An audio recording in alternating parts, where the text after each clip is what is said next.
এই প্রথম শ্বশুর বাড়িতে যায়া ঈদ করলাম। ওই মানে একলাই বিয়ে করছে, আমগর মনে হয় শ্বশুর বাড়ি নাই। আমরা মনে হয় বিয়ে শাদী করি নাই, আঙ্গুর মনে হয় শ্বশুর বাড়ি নাই।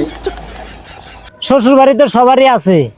এই শ্বশুর বাড়ি থেকে ঈদের মধ্যে তো করে সবারই কি কি দিছে কত শুনি, আর কি কি খাওয়াইছে তো করে।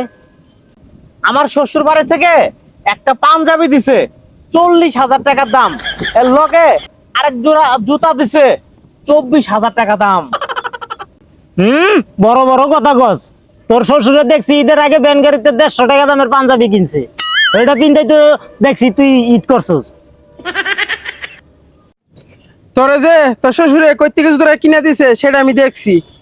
হিরুনচির থেকে 70 টাকা জুতা কিনে দিছে, সেই জুতা এই কালি কইরা তোরে কিনতে দিছে। আচ্ছা তোরা তো শ্বশুর বাড়ির কথা শুনলি, এখন আমার শ্বশুর বাড়ির কথা শুন।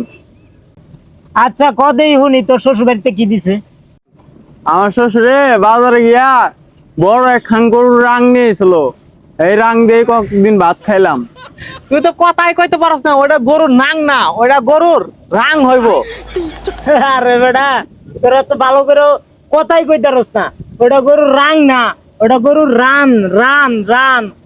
বেটা কষ্ট খালি মিছা কথা, ওর বাড়িতে খাওয়াই হুটকি বতা দা এক সাইজ রান দিয়া। এ রে বেটা তোর তো সবই খা বাবা।